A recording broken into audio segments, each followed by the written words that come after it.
The European Union should target Russia's exports of liquefied natural gas, its shadow fleet of aging oil tankers and major energy companies with new sanctions over its war on Ukraine, European Commission President Ursula von der Leyen said on Friday.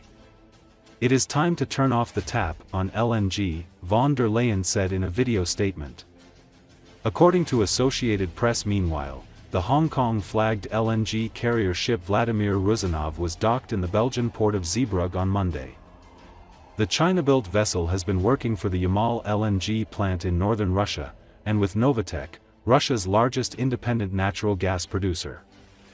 The Commission's new sanction proposals must be endorsed by the 27 EU countries before they can enter force.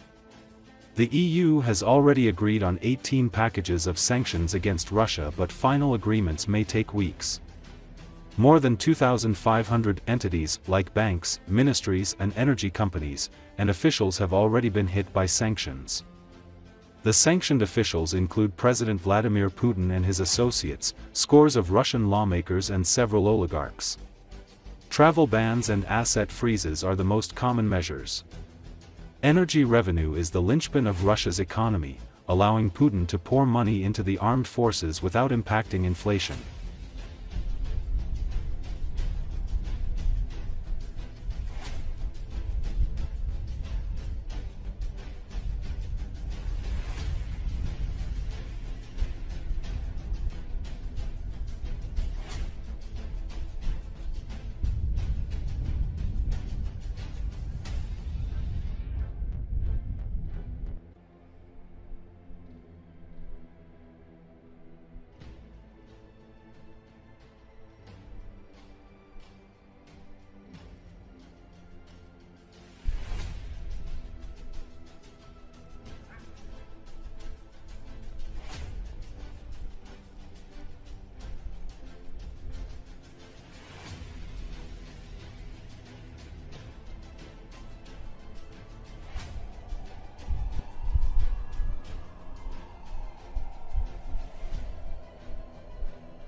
The gasoline shortage that arose in Russia in the summer after a series of drone attacks on major oil refineries continues to worsen and is already affecting the central regions of the country.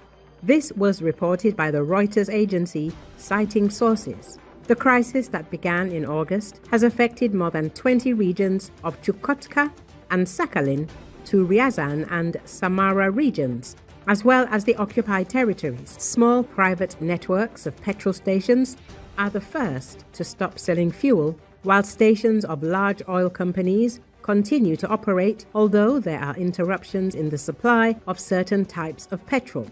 Reuters sources point out that one of the reasons for the shortage was the lack of reserves at private gas stations. Due to expensive loans, they did not create reserves and entered the period of increased demand with virtually no fuel. In August, the situation worsened after at least 5 refineries were forced to stop processing due to drone strikes, which led to the loss of about 17% of the industry's capacity. The situation with gasoline is very bad and continues to worsen, says one of the market participants. In September, new attacks affected the Ryazan, Saratov, Ufa Novoil plant and Kiev in the Leningrad region. The latter is forced to operate at 3/4 of capacity after the shutdown of the main processing unit. The largest oil companies regularly shift the dates of gasoline shipments in order to supply their own gas stations. One of the traders complained, "This is my gasoline which I bought and paid for at the exchange from them, and they have not unloaded it for me for a month and a half." According to him, oil companies prefer to pay a 5% fine for non-fulfillment of the contract than to supply gasoline. In eastern Siberia, some petrol stations have stopped selling certain types of fuel, while others have closed due to a lack of stock or an unwillingness to operate at a loss. There is no point in buying, it is too expensive, and in retail, we get minuses, said a representative of one of the chains. Vladimir and Belgorod regions also faced temporary closures of gas stations. The director decided to suspend the gas station's operation due to a lack of gasoline.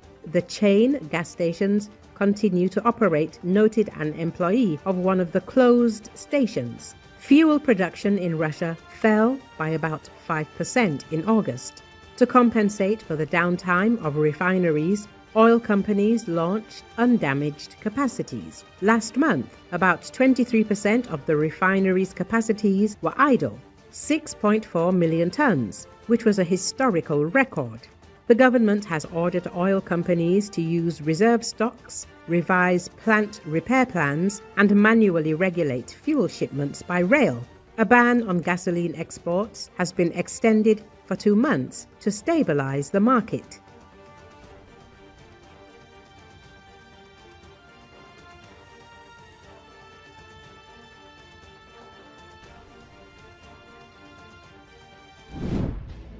On the night of September 18, units of the Special Operations Forces of the Armed Forces of Ukraine attacked the logistics hub of the 810th Separate Marine Brigade of the Russian Federation, located in the Kursk region. The Special Operations Forces reported this.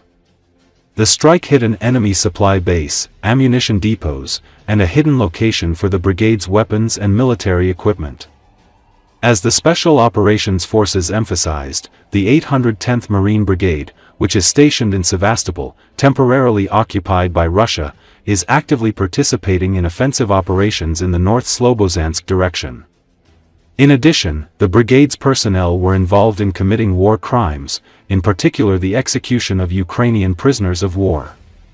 The North Slobozhansk direction is a direction that the General Staff of the Armed Forces of Ukraine introduced into its reports on June 16, 2025, due to the activation of Russian occupation forces in the border areas of the Sumy region.